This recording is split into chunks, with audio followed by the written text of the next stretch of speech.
আল্লাহ তাআলা সর্বপ্রথম আদমকে বানালো দাউদ আলাইহিস মোলা পাড়া তোমরা শোনো গো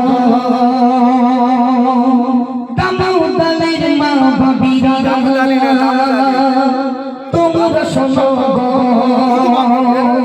আল্লাহ কি বলছে শোনো আল্লাহ তাআলা সর্বপ্রথম আল্লাহ তাআলা সর্বপ্রথম আদমকে বানালো আল্লাহ তাআলা সর্বপ্রথম আদমকে বানালো ওখান থেকে অনুসারী দুনিয়ায় এসেছে গো ওখান থেকে অনুসারী দুনিয়ায় এসেছে গো আল্লাহ তাআলা সর্বপ্রথম আল্লাহ বলছে আল্লাহ তাআলা সর্বপ্রথম আদমকে বানালো আল্লাহ তাআলা সর্বপ্রথম আদমকে বানালো ওখান থেকে অনুসারী দুনিয়ায় এসেছে গো ওখান থেকে অনুসারী দুনিয়ায় এসেছে গো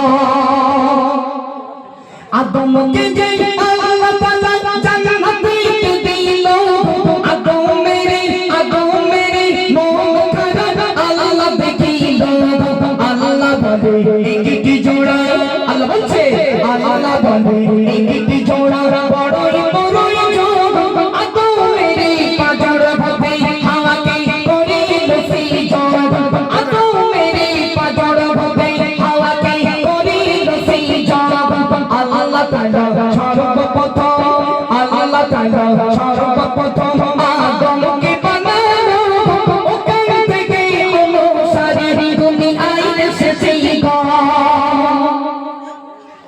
আদমকে সর্বপ্রথম জান্নাতের ভিতরে দিল মায়েরা খুব মন দিয়ে শুনবেন আদম যখন জান্নাতের ভিতরে একলা ঘুরতে লাগলো আদমের মনটা বড় খারাপ আমার আল্লাহ বললেন ও আদম তোমার বাম পাজর থেকে আমি মা হাওয়াকে সৃজন করলাম একবার জোরে বলুন না সুবহানাল্লাহ একটু জোরে বলো সুবহানাল্লাহ মায়েরা মন দিয়ে শুনুন আদমের বাম পাজর থেকে যদি হাওয়াকে আল্লাহ না বানাতেন দুনিয়ার জমিনে সকিনাও আসতো না মর্জিনাও বার হতো না আলেম ওলামাদের জলসা করা হতো না আমি মতিউর আমার টাকা কাজ করে গোনাও হতো না এ ওলিনও বাড়ি বসে থাকতো ওরও টাকা পাওয়া দিত না কি মন দিয়ে শুনুন আল্লাহ পাক আল্লাহ তাআলা সেই আদমকে হাওয়াকে লক্ষ্য করে প্রিয় বান্দা বান্দির জন্য কি অফার দিয়েছে একটু মন দিয়ে শুনুন আল্লাহ তাআলা সর্বপ্রথম আল্লাহ তাআলা সর্বপ্রথম আদমকে বানালো আল্লাহ তাআলা সর্বপ্রথম আদমকে বানালো আল্লাহ তাআলা সর্বপ্রথম আদমকে বানালো ওখান থেকে অনুসারী দুনিয়ায় এসেছে গো আদমকে আর হাওয়াকে যে আদমকে আর হাওয়াকে যে জান্নাতে দিল আল্লাহ বলে ও ঘরা তোমরা শোনো জান্নাতের ভিতর ভাই দাও আল্লাহ বলছে জান্নাতের ভিতর ভাই দাও যে পাবে সব কবে গাওয়া গন্ধ মুখেও না যে সব কবে গাওয়া গন্ধ মুখেও না যে আল্লাহ তাআলা সর্বপ্রথম আদমকে বানালো ওখান থেকে অনুসারী দুনিয়ায় এসেছে গো ইবলিসের ধোঁকায় পড়ে হাওয়া গন্ধ খেলো হাওয়া একটু গন্ধ খেলো হাওয়া একটু গন্ধ খেলো আর একটু আনিল আদমের কাছে গিয়ে হাওয়া বলছে আদমের কাছে গিয়ে হাওয়া বলতে লাগিল আলো একটি ফল পেয়েছি আমি তুমি খাও গো আলো একটি ফল পেয়েছি আমি তুমি খাও গো আল্লাহ তাআলা সর্বপ্রথম আদমকে বানালো ওখান থেকে অনুসারী দুনিয়ায় এসেছে গো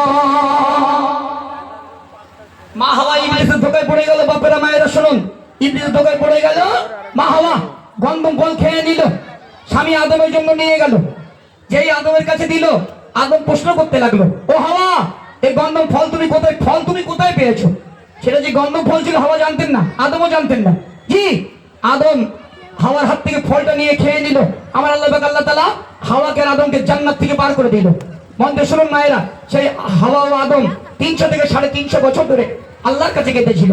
তারপর কি হয়েছিল মন দিয়ে শুনুন। আদম কেমন সুন্দর, আদম কেমন সুন্দর, 300 বছর ধরে কাঁদে দোয়া কবুল খোদা, 300 বছর ধরে কাঁদে দোয়া কবুল খোদা। আল্লাহর পাশে নাম লেখা রয়, আল্লাহর পাশে নাম লেখা রয়, দয়ার নবীর নাম, আল্লাহর পাশে নাম লেখা রয়, দয়ার নবীর নাম, ওই নাম ধরে দোয়া চাই, দোয়া কবুল হয়। আল্লাহ তাআলা সর্বপ্রথম আদমকে বানালো, আল্লাহ তাআলা সর্বপ্রথম আদমকে বানালো, ওখান থেকে অনুসারী দুনিয়ায় এসেছে গো, ওখান থেকে অনুসারী দুনিয়ায় এসেছে গো। 300 থেকে 350 বছর ধরে মায়েরা আদম ও হাওয়া আল্লাহর কাছে কাঁদতে লাগলো। আল্লাহ তাআলা হাওয়া আদমের দোয়া কবুল করে না। অবশেষে আদমের একটা কথা মনে পড়ে গেল, আরশে আজিমের গায়ে ছোট্ট অক্ষরে একটা নাম লেখা রয়েছে, লা ইলাহা ইল্লাল্লাহ মুহাম্মাদুর রাসূলুল্লাহ। সকলে জোরে বলি সাল্লাল্লাহু আলাইহি ওয়াসাল্লাম। এই নাম ধরে যখন আদম হাওয়া দোয়া চাইতে লাগলো, আমার আল্লাহ কারেন্টের মতো আদম হাওয়ার দোয়া আল্লাহর দরবারে কবুল হয়ে গেল। একবার জোরে বলুন না সুবহানাল্লাহ। মায়েরা ভাবুন, 300 থেকে 350 বছর ধরে আদম হাওয়া কাঁদতে লাগলো। আমাদের গিন্নিগুলো কাঁদে, আমাদের গিন্নিগুলো শুধু নবো, মাখবো, খাবো, ঘুমাবো। আমাদের গিন্নিগুলো দিলি ভালো, না দিলে ওদের মুখের দিকে দেখা যাবে না, এখন বাপ মে দিকে ওদের মুখের দিকে আর দেখা যাবে না। তাহলে ভাবেন, তারা 300 বছর ধরে কেঁদেছে আল্লাহর কাছে, আর আমরা স্বামী স্ত্রী ঝগড়া করতে গিয়ে আমাদের গিন্নি যদি একটা চোর মারি, আমাদের গিন্নি শুধু ইলিয়াসের বোর মতন শুধু ব্যাগ গুছায় বাপের বাড়ি যাবে। আর এদের মুখের ভাষা তো ভালো, মাঝে মাঝে মনে হয় ট্রেনের লাইনে গোলাতে শুয়ে দেয়। ইলিয়াসের বোর মতন এই জীবন আর রাখুন না। একদম মায়েরা বুঝতে চায় না, ওমা স্বামী তোমার জন্য জান্নাত, আমার এই স্বামী তোমার জন্য জাহান্নাম। এই জন্য স্বামীগুলোকে ভালোবাসেন। ভাই যদি একটু এলিবিলি করে, ভাইকে কোলে টেনে বুঝাবেন, অবশ্যই করবে জি। তাই বলে স্বামীর মনে কষ্ট দিও না।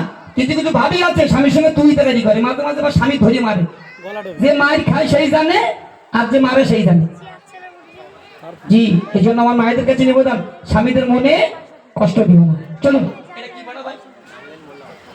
দামোদালি মোল্লা পড়া, চলো আমার অনিল ভাই বলছে আর দামোদালি মোল্লা পড়া একটি গজল বলার জন্য পরিবেশন করছি।